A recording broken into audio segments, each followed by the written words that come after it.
به نام خدا. تلفیق جداول زیستی دو جنسی، میزان شکارگری و شبیه سازی کامپیوتری در تحقیقات جمعیت شناسی، کنترل بیولوژیکی و مدیریت آفات. خب، میدونیم که جمعیت ها واحد اساسی اکولوژی رو تشکیل میدن و جمعیت از مجموعه ای از این فرد مختلف می باشد.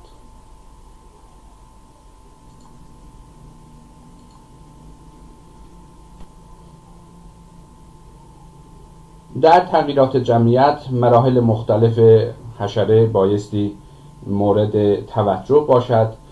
به عنوان مثال در تغییرات جمعیتی سوسک کلرادو شکارگرها، پارازیتوئیدها و مراحل زیستی هر کدام از اینها لازم است که مورد توجه قرار بگیره. جداول زیستی در مطالعات تلفیقی که در برگیرنده ویژگی‌های جمعیتی و تعامل بین جمعیت هاست به کار گرفته میشه. جداول زیستی جنسیت، باروری، میزان بقا، تفاوت‌های مرحله‌ای، میزان تغذیه و مواردی از این قبیل رو مورد توجه قرار میده. خب، توجه کنیم که جداول زیستی ابزارهای اولیه برای تجزیه و ارزیابی این ویژگی ها در ارتباط با شایستگی جمعیت هاست.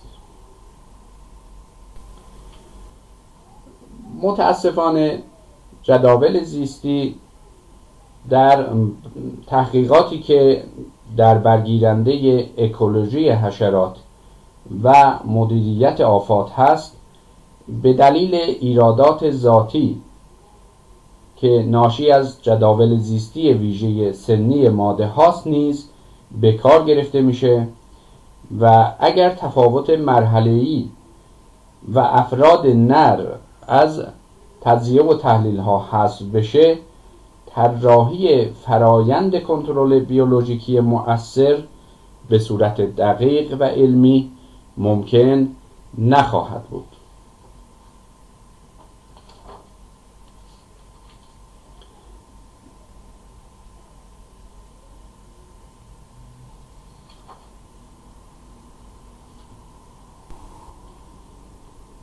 اگر شما به عنوان مثال از 100 عدد تخم برای ساخت یک جدول زیستی استفاده کنید و شما از جداول زیستی ماده ها که ویژه مرحله‌ای هست استفاده کنید، در این صورت مجبور خواهید شد که داده های خود رو دستکاری کنید.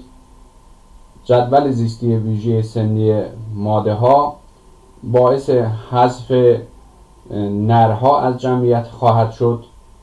تفاوت های مرحله‌ای در اون نادیده گرفته خواهد شد و فقط از تخم های ماده ها برای محاسبه پارامترهای جمعیتی استفاده خواهد شد و منجر به ایراداتی در جدول زیستی خواهد گردید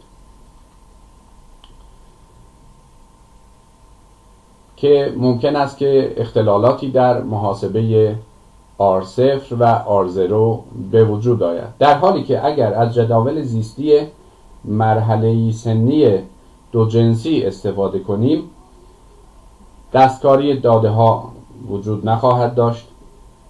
همه افراد در مدل وارد خواهند شد و اختلاف ناشی از مراحل مختلف زیستی به درستی تشریح می شود و فرض غیر معمول یا نامعقولی هم در این صورت نخواهیم داشت. توجه کنیم که تفاوت‌های مرحله‌ای یا دگردیسی قبل از علم ریاضی و علوم زیستی وجود داشته است. در واقع در جداول زیستی مرحله‌ای سرنوشت جداول دو جنسی بسیار ساده انگاری شده است که در اینجا ملاحظه میکنید که ما به جای بررسی و مطالعه بقای به اصطلاح زیستی مرحله‌ای فقط میزان بقا رو به صورت کلی میاریم و همینطور میزان باروری رو به صورت کلی میاریم LX و MX.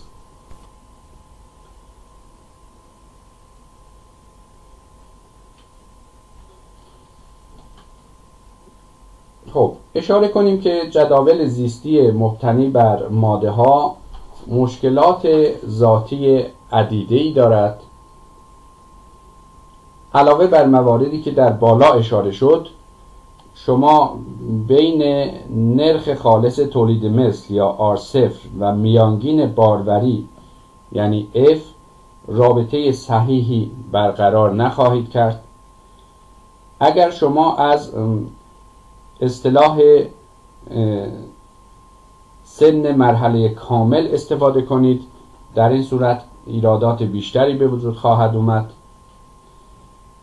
تأثیر نسبت جنسی به طور کامل در تجزیه و تحلیل ها نادیده گرفته خواهد شد. مشارکت شکارگران نر در محاسبه به طور کامل نادیده گرفته خواهد شد و همینطور شما از جداول زیستی مبتنی بر ماده ها در روش نرعقیمی و روش انهدام نرها نمیتونید استفاده کنید و بدیهی است که خطاها به دلیل نادیده گرفته شدن از بین نخواهند رفت. اشاره کنیم به مزایای جداول زیستی دو جنسی سنی مرحله‌ای و دگردیسی شگفت‌انگیز حشرات در جداول دو جنسی به دقت تشریح میشه و جمعیت نرها در تجزیه و تحلیل و شبیه سازی گنجانده خواهد شد. تشریح دقیق بقا، نشو و نما، ظرفیت شکارگری یک شکارگر با استفاده از جداول زیستی دو جنسی قابل دسترس خواهد بود.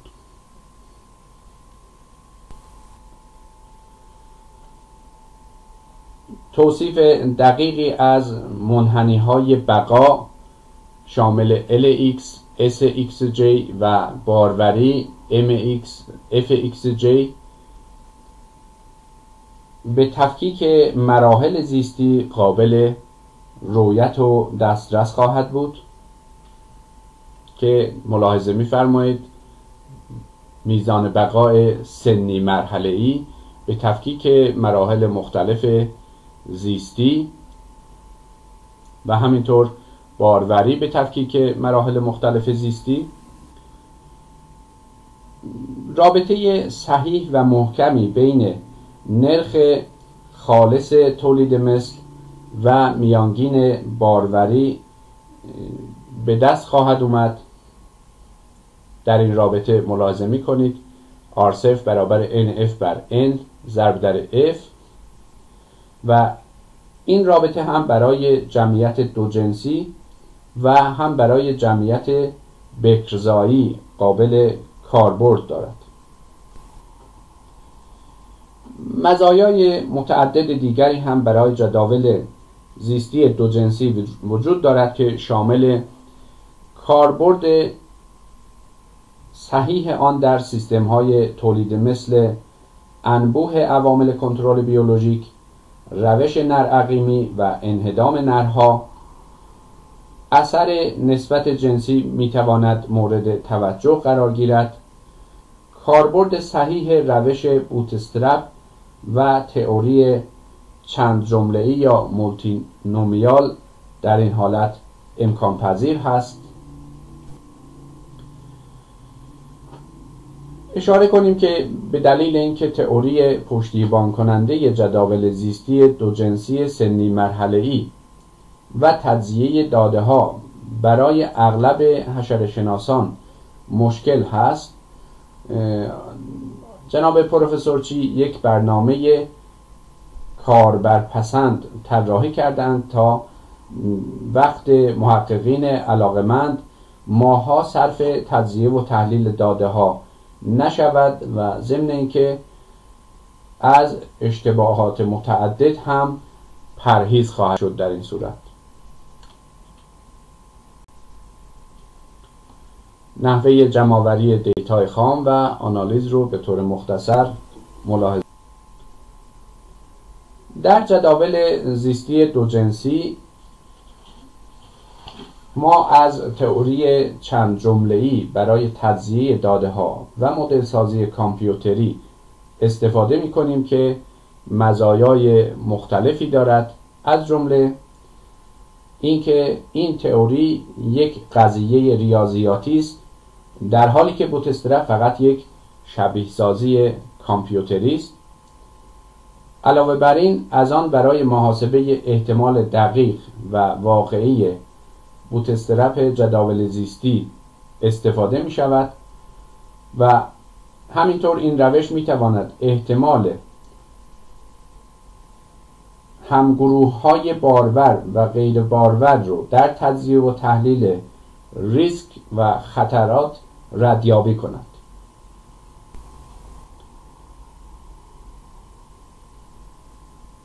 ما در مقالاتی که منتشر کرده ایم نشان دادیم که قضیه چند جمله‌ای میتواند به دقت احتمال بوتسترپ نمونه ها با استفاده از جمعیت های کوچک را هم پیش بینی کند و به دوستان توصیه میکنیم که به این مقالات مراجعه کنند، از جمله مقاله چاپ شده در پست منیجمنت ساینس شماره 77 صفحه 23-24 تا 23-36.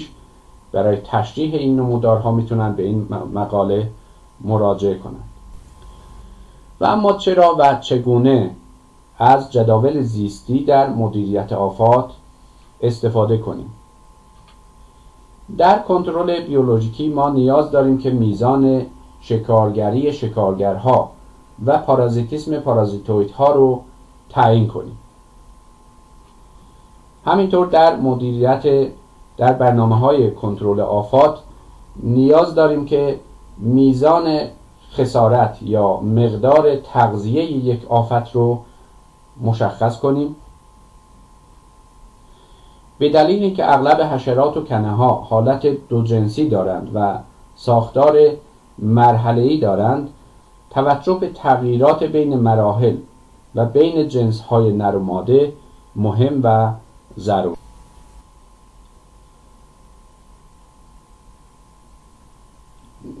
تحقیقات جداول زیستی معمولاً از مطالعات میزان شکارگری مجزا می باشد و پیوستن جداول زیستی با میزان شکارگری کار ساده ای نیست. تنها راه مؤثر و کارآ مطالعه رابطه شکار و شکارگری و کنترل بیولوژیکی بر اساس تئوری جداول زیستی سنی مرحله‌ای دو جنسی هست.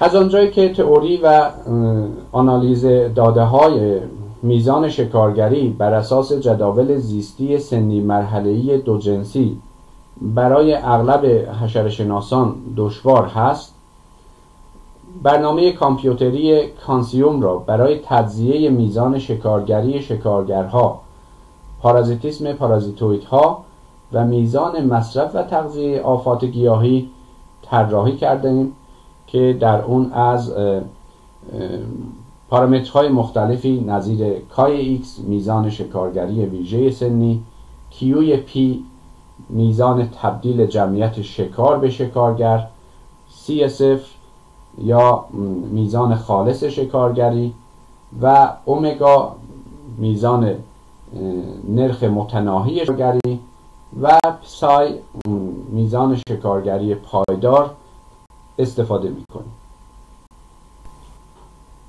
برای یک تجزیه و تحلیل صحیح و درست، بوتسترپ یکسان برای پیوستن جداول زیستی و میزان شکارگری بایستی مورد استفاده قرار بگیره، یا به اصطلاح از همون بوتسترپ برای تلفیق جداول زیستی و میزان شکارگری استفاده میکنیم.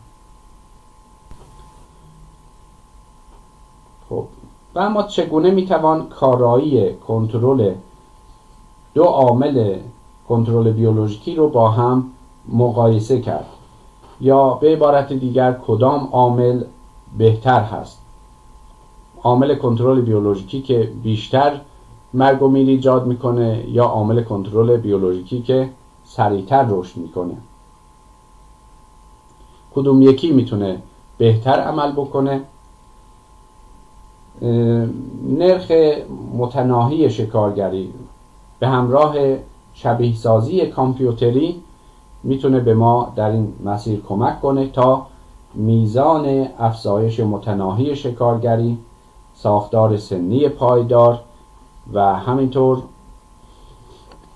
میزان مصرف سنی مرحله‌ای رو محاسبه کنیم و بنابراین میتوان میزان تبدیل جمعیت به شکارگر رو با محاسبات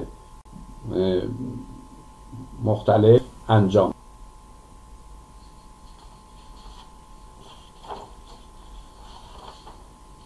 تلفیق جداول زیستی سنی مرحله‌ای دو جنسی، میزان شکارگری و شبیه سازی کامپیوتری در مطالعات جمعیت شناسی، کنترل بیولوژیک، مدیریت آفات و اکوسیستم مهم و حیاتی است. به دلیل اینکه شبیه سازی رشد جمعیت بر اساس نظریه جداول زیستی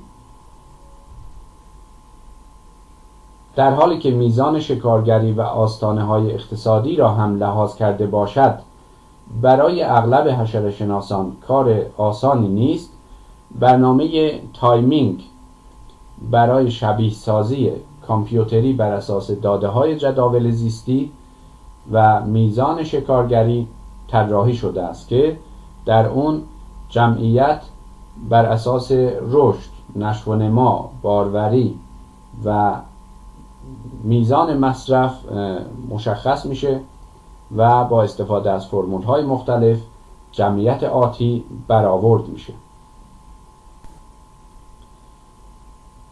به طور ایدئال اغلب تحقیقات بایستی در برگیرنده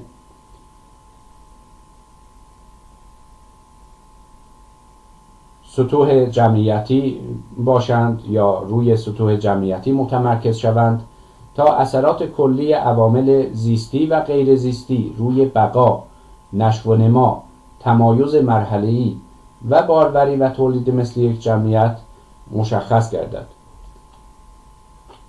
جداول زیستی می توانند در اکولوژی جمعیت، کنترل بیولوژیکی، مقاومت گیاهی، گرمایش جهانی و تأثیر آن روی جمعیت، برداشت از محیط‌های پرورشی، مقاومت به آفت‌کش‌ها و غیره به کار روند. جداول زیستی دو جنسی توصیف دقیق و مفهومی از ویژگی‌های جمعیت رو به وجود می‌آورد، بنابراین می‌تواند به عنوان ابزار اولیه در مطالعات شایستگی جمعیت‌ها مورد توجه قرار گیرد.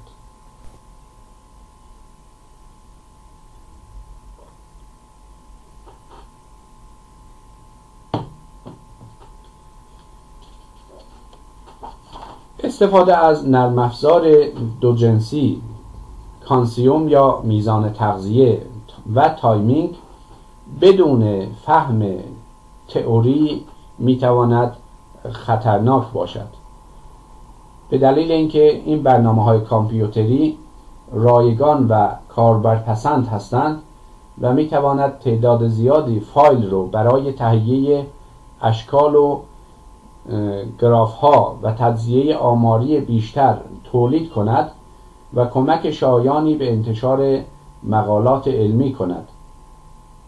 این برنامه ها هم روی سیستم های ویندوزی و هم روی کامپیوترهای با سیستم اپل کار می کند و توسط حشره‌شناسان در سطح وسیعی پذیرفته شده و به کار می رود. در هر حال همانطور که با خیلی از برنامه‌های آماری دیگر ممکن است اتفاق بیفتد، برخی از کاربران به دلیل عدم فهم تئوری جداول زیستی که پایه و اساس این برنامه هاست، از این برنامه ها استفاده نادرست کردند و ایرادات مربوطه البته در مقالات بر پایه جداول دو جنسی یادآوری شده است و البته برخی از این ایرادات ناشی از پیشنهادات غیر صحیح داوران و سردبیران مجلات هست.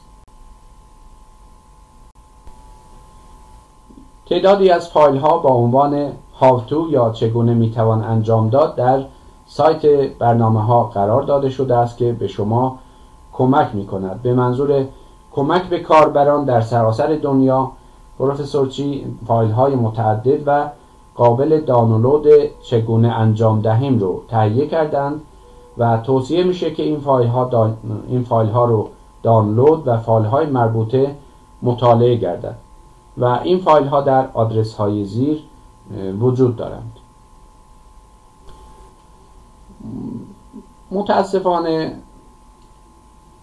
متاسفانه تاریخ علم نشان داده است که در اغلب موارد به چالش کشیدن روش ها و نظریه های قدیمی و ریشه‌دار اما اشتباه یا بیش از حد ساده شده بسیار دشوار هست. در هر حال آموزش برای پیشرفت تحقیقات اکولوژیکی لازم و حیاتی است و علیرغم مشکلات عدیده همراه با جداول زیستی مبتنی بر ماده ها، این جداول هنوز در مقالات متعددی مورد استفاده قرار می گیرند و فقط آموزش می تواند نسل بعدی محققین را به انتخاب و به کارگیری تئوری های مناسب و روش های مربوط به رشته آنها قادر سازد.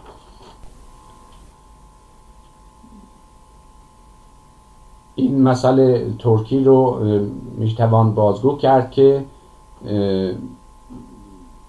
yanlış yolda ne kadar geçmiş olsan ol geri dön. در فارسی هم ما داریم که جلوی ضرر رو از هر جا بگیری منفعت هست، یعنی اگر مسیر اشتباهی رو اگر رفتیم، هر چقدر هم رفته باشیم، هر چه زودتر برگردیم باز به نفع ما خواهد بود. مهم نیست که شما مسیر اشتباه رو چقدر طی کرده باشید، مهم این است که برگردید و مجددا یادآوری میشه که راه مسیر ادامش به اصطلاح مسیر اشتباه ادامش اشتباهتر خواهد بود. مجددا اشاره میکنیم که تلفیق جداول زیستی میزان شکارگری برای تحقیقات اکوسیستم و مدیریت آفات و برای آینده پایدار ضروری و حیاتی هست.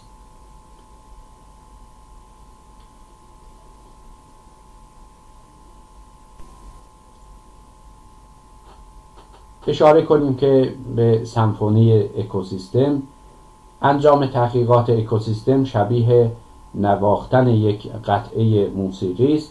جداول دو جنسی، کانسیوم، تایمینگ و غیره ابزارهای مفیدی هستند زمانی که از هماهنگی لازم در ادغام نظریه جداول زیستی، رابطه شکار و شکارگری برای ایجاد یک سمفونی اکوسیستم برخوردار باشند.